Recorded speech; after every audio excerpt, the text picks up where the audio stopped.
विषय आत्ताच आपण विचार की इंडिया आघाडी महाविकास आघाडी मित्र पक्ष या सगळ्यांचे प्रतिनिधी शाहू छत्रपती महाराज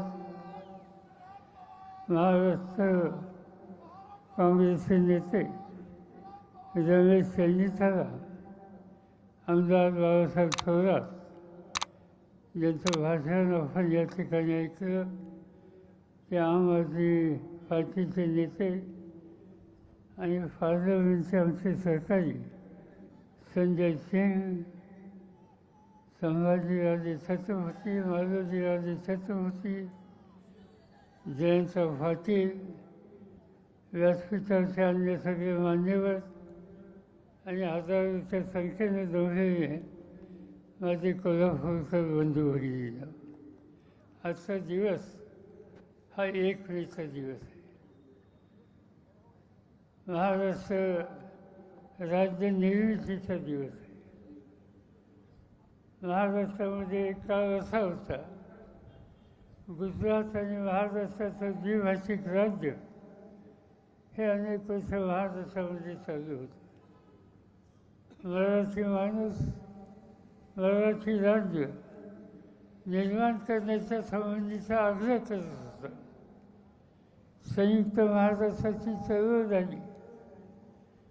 आजच्या पिढीला त्या चळवळीचा इतिहास फारसा माहिती नाही. गावागावामध्ये घराघरामधून हजारोच्या संख्येने तरुण बाहेर पडले आणि मराठी लोकांचं हे राज्य झालं पाहिजे त्यासाठी फळ्यांची किंमत द्यायची भूमिका त्या लोकांनी केलेली होती.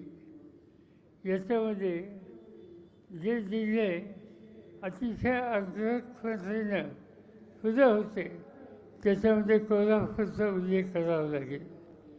आम्हाला लोकांना आठवत आहे, माधवराव लागल असोत, कारखानीस असोत, पी.व्ही. साळुंखे असोत, अनेकांची नावं घेता येतील या राज्याची, या जिल्ह्याची, की ज्यांनी संयुक्त महाराष्ट्राच्या निर्मितीसाठी आपल्या आयुष्याचा उरलेला काळ हा दिला आणि या कोल्हापूरकरांनी प्रयत्नाची फराकाशा करून यशवंतराव चव्हाणांच्या मागं शक्ती उभी करून 1 मे 1960ला या राज्याची निर्मिती झाली.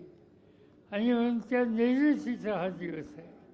महाराष्ट्र झालेला दिवस स्मरण करण्याच्या संबंधीची ही वेळ आहे. आणि मला आनंद आहे की त्या दिवशी आपण हजारोच्या संख्येनं या ठिकाणी उपस्थित. आज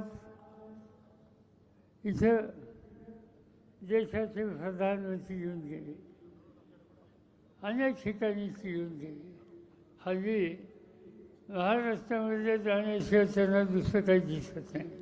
चांगली गोष्ट आहे. या आम्ही तुमचं स्वागत करतो, स्वागत करतो.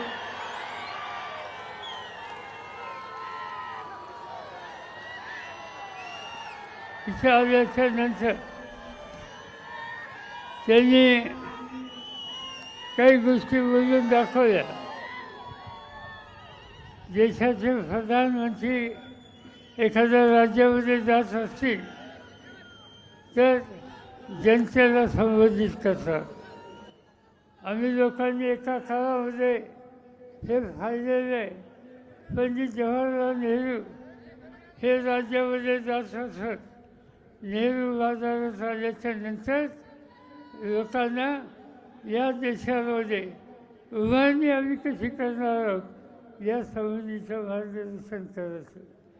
इंदिरा गांधी देशाच्या प्रधानमंत्री म्हणून अनेक वेळेला राज्यामध्ये जायच्या आणि राज्यातल्या गरीब लोकांची गरिबी ही कशी घालवणार या संबंधीचे विचार कार्यक्रम मांडायचे.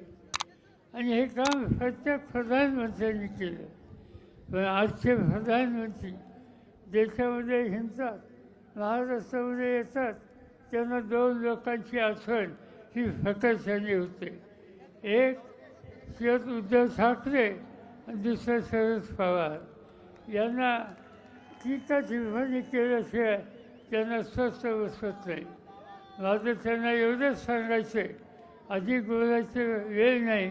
10 वाजता सभेचं कामकाज थांबावं लागेल आणि म्हणून मी एवढंच सांगू इच्छितो, मोदी साहेब तुम्ही महाराष्ट्रात कितीदा आला, महाराष्ट्रात टीका-टिप्पणी कितीदा केली आणि महाराष्ट्राच्या देशाच्या महत्त्वाच्या प्रश्नाकडं तुम्ही दुर्लक्ष केलं तर हा महाराष्ट्र होईल नाही.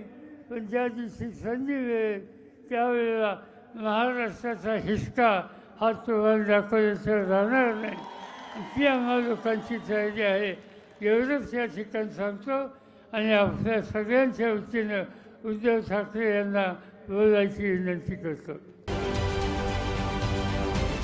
राजकारणातील प्रत्येक अचूक बातमीचे सर्वात आधी अपडेट्स मिळवण्यासाठी सरकारनामाच्या सर्व सोशल मीडिया प्लॅटफॉर्मला लाईक, फॉलो आणि सबस्क्राईब करा. तसंच सर्व नोटिफिकेशनसाठी बेल आयकॉन प्रेस करायला विसरू नका.